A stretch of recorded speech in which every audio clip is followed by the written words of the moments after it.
महर्षि में सत्संग सुधा सागर से श्री सद्गुरु महाराज का प्रवचन। पाप और पुण्य दोनों बंधन। धर्मानुरागिणी प्यारे जनता, पुण्य और पाप इन दोनों शब्दों को सर्वसाधारण जानते हैं। अच्छे अच्छे कर्मों को पुण्य और बुरे बुरे कर्मों को पाप कहते हैं। पुण्य का फल सुख और पाप का फल दुख होता है। पुण्य करने से स्वर्ग और पाप करने से नरक में जाते हैं। दोनों भोगियों का पुनर्जन्म होने पर स्वर्ग जाने वाले श्रीमान के घर में और दूसरे ठीक उसके उल्टे घर में जन्म लेते हैं। पाप को लोग पसंद नहीं करते और पुण्य को पसंद करते हैं। पाप करने वाले की बदनामी और पुण्य करने वाले की नेक नामी होती है। पाप करने वाले अप्रतिष्ठा और पुण्य करने वाले प्रतिष्ठा को प्राप्त करते हैं। पुण्य वांछनीय है और पाप अवांछनीय। ऐसा कोई नहीं जिससे कुछ पुण्य और पाप नहीं हुआ हो। कुछ लोगों से पुण्य अधिक और पाप कम होते हैं, वे ही भले कहे जाते हैं।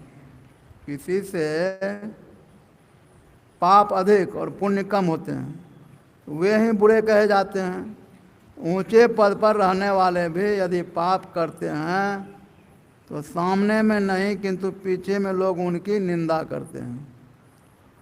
कुछ भले लोग भी ऐसे काम करते हैं और भले कहे जाते हैं, किंतु वे भले नहीं हैं।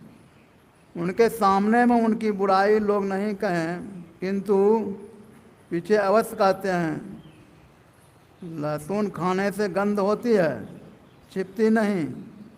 उसी प्रकार एकांत में पाप करने पर भी वह प्रकट हो जाता है।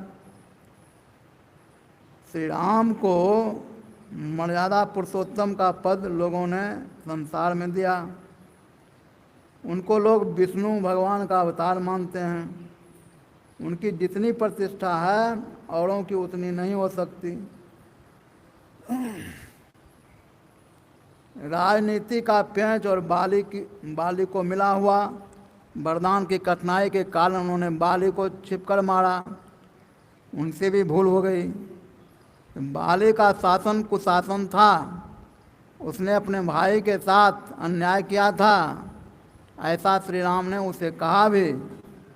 बाली को वरदान था कि जो उसके सामने होकर लड़े उससे दूना बल उसको हो जाए। इसलिए सुग्रीव से लड़ते हुए बाली को बिटप ओट देखा ही रगुड़ाई। तुलसीकृत रामायण में लिखा हुआ है, बाली के मारे बिना उसका कुशासन नहीं मिटता। इसलिए श्री राम ने उसको मार डाला। फिर भी कितने लोग कहते हैं कि श्री राम ऐसे महान से भी भूल हुई। बाली जानता नहीं था कि किधर से बाण आवेगा। वह तो अपने भाई से लड़ता था। उसका बदला दूसरे अवतार में अर्थात कृष्णावतार में उस भगवान को व्याधा ने छिपकर बाण से मारा था।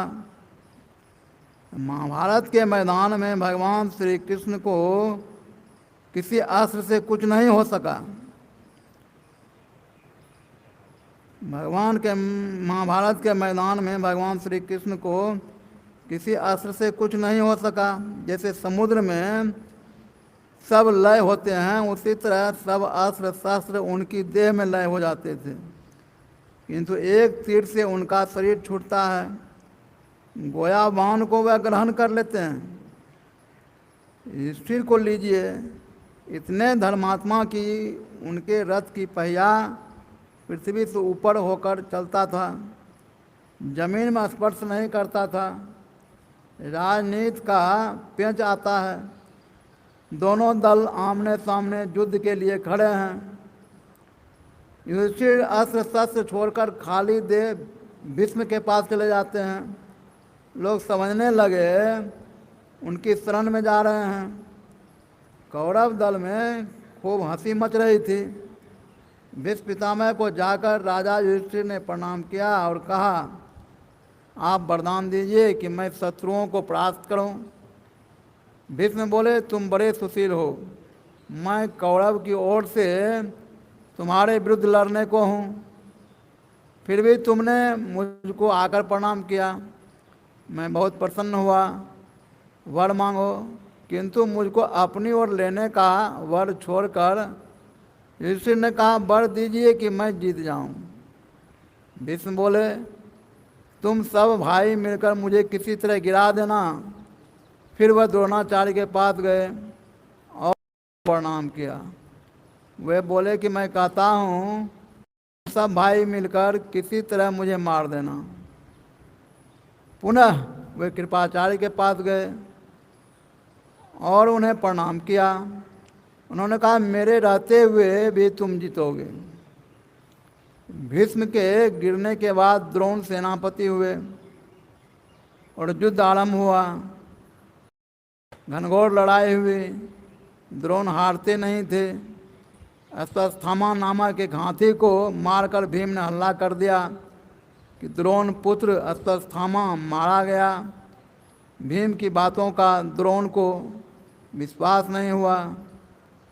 श्री कृष्ण के कहने पर लाचार होकर युधिष्ठिर को झूठ बोलना पड़ा। द्रोणाचार्य ने युधिष्ठिर से 3 बार पूछा। तीनों बार युधिष्ठिर ने नर अश्वत्थामा के मरने की बात कही।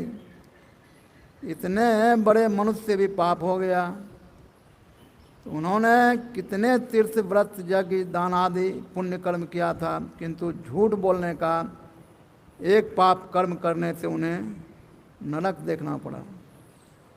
भले हूँ प्रकृति बस चूक भलाई, लाचार होकर भी ऐसा काम हो जाने पर कोई पाप के फल से बच नहीं सकता। पाप का फल अवश्य भोगना पड़ेगा।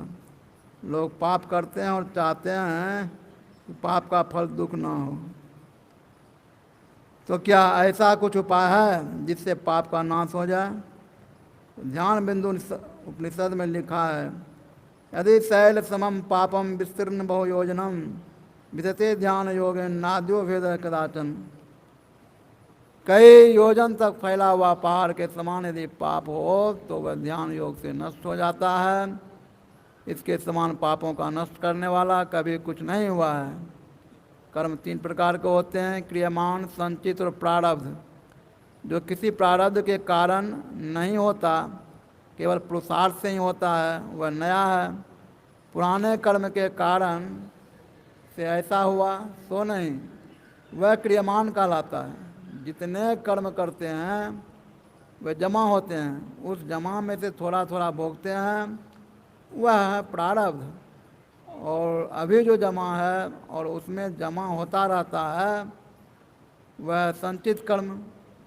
ध्यानाभ्यास करने वाला क्रियमाण कर्मरूप पाप से बचता रहता है, क्योंकि पाप करने वाले से ध्यान नहीं होगा।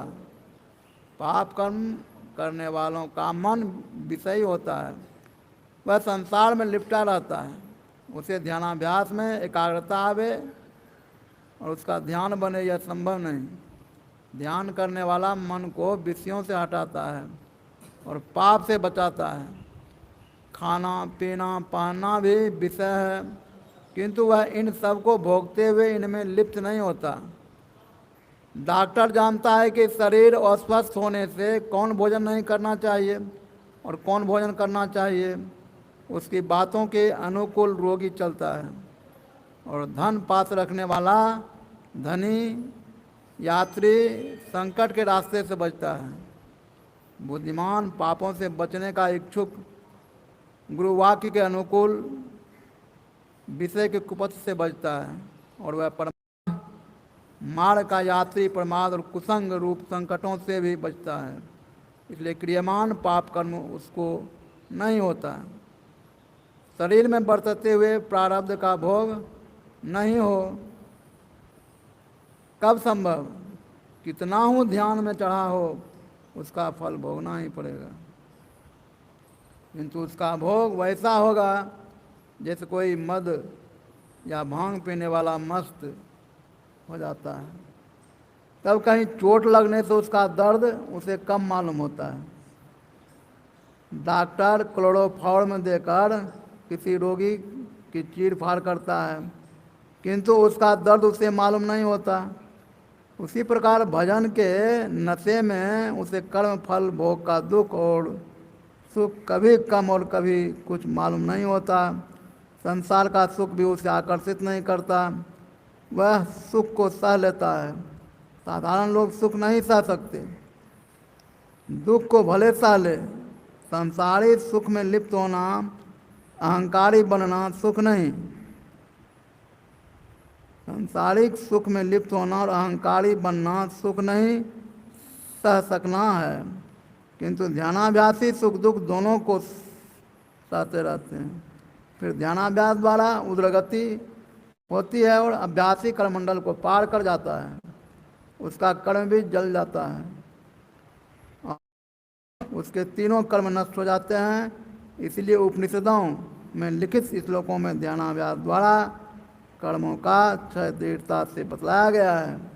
पाप पुण्य दोनों कर्मों के फलों से बचने के लिए ध्यानाभ्यास करना सीखो। पाप पुण्य दोनों बंधन है। ध्यान क्या है? ध्यानम निर्विषय मनः, विषय को मन जरा भी नहीं पकड़े। रूप रस गंध स्पर्श और शब्द, ये पांच हैं, इन विषयों को छोड़कर मन रहे, ऐसा होना मन के लिए मुश्किल है। मूर्ति ध्यान रूप से ही हो जाता है। भोजन करते हैं कुछ रस हो ही जाता है। संसार में रहोगे कुछ न कुछ गंध लगेगी ही। जब करते हो शब्द को पकड़े हुए हो, विषय से मन कहाँ हटा। इसका अर्थ नहीं कि जप और इष्ट का ध्यान ही नहीं करो। जपो, ध्यान करो। काल में बहुत रूप है, सब रूपों से आसक्ति हटाकर अपने मन को एक रूप पर रखो। कितने रूप छूट गए, बहुत शब्द है, सब शब्दों को छोड़कर एक शब्द के जप में लगे रहो। कितने शब्द छूट गए, इस अभ्यास में पहले दृढ़ हो जाना चाहिए, तब स्थूल रूप का ध्यान और अभ्यास करना चाहिए। भजन करने के समय यदि ख्याल करो कि हलवा खाऊं तो ध्यान कैसे होगा। मतलब यह कि नाम जप और इष्ट मूर्ति ध्यान के अतिरिक्त मन में कुछ ना आने दो। इस तरह सब विषय छूटकर केवल एक नाम और एक रूप रह जाए। ये स्थूल नाम रूप है। इस साधन के दृढ़ हो जाने पर इसको छोड़कर सूक्ष्म रूप और सूक्ष्म नाम के साधन में मन को लगाना चाहिए। सूक्ष्म रूप का साधन ही दृष्टि साधन है। जिस रूप को कभी नहीं देखा है उसे देखने की कोशिश करनी चाहिए। स्थूल मंडल में आँख खुलते ही स्थूल रूप देखने में आता है। उसी प्रकार दृष्टि साधन ठीक ठीक बनने से सूक्ष्म मंडल में सूक्ष्म दृष्टि खुल जाती है और सूक्ष्म रूप देखने में आता है। तब कहो कि इष्ट का ध्यान छूट गया, नहीं, इष्ट के स्थूल रूप का ध्यान छूटा। अब उनके सूक्ष्म रूप का ध्यान में मन लग गया। यहाँ सूक्ष्म विषय रह जाता है। इसको भी त्याग कर इष्ट का निर्विषय स्वरूप आत्मरूप प्राप्त करना होगा। इस प्रकार के स्थूल और सूक्ष्म रूप छूटेंगे, किंतु इष्ट नहीं छूटेंगे। सूक्ष्म मंडल में सूक्ष्म शब्द अर्थात द्वैनात्मक नाम का ग्रहण हो सकेगा, जिसके विशेष भजन से सूक्ष्म रूप मंडल कारण और महाकारण जड़ रूप मंडल छूट जाएंगे और सच्चिदानंद पद के केंद्र में वह शब्द भी लय हो जाएगा। वही केंद्र निर्विषय तत्व पद इष्ट का परम स्वरूप या आत्म रूप है। द्वैनात्मक शब्द जहाँ छूटेगा वहीं परमात्मा का साक्षात्कार होगा। इस प्रकार निर्विषय तत्व को पाते हैं, जिसके पाने वाले को संचित और प्रारब्ध कर्म छू नहीं सकते। यह प्रवचन बिहार राज्य के पूर्णिया जिला अंतर्गत ग्राम रघुवंश नगर में दिनांक 8/7/1952 ईस्वी के सत्संग में हुआ था। श्री सद्गुरु महाराज की जय।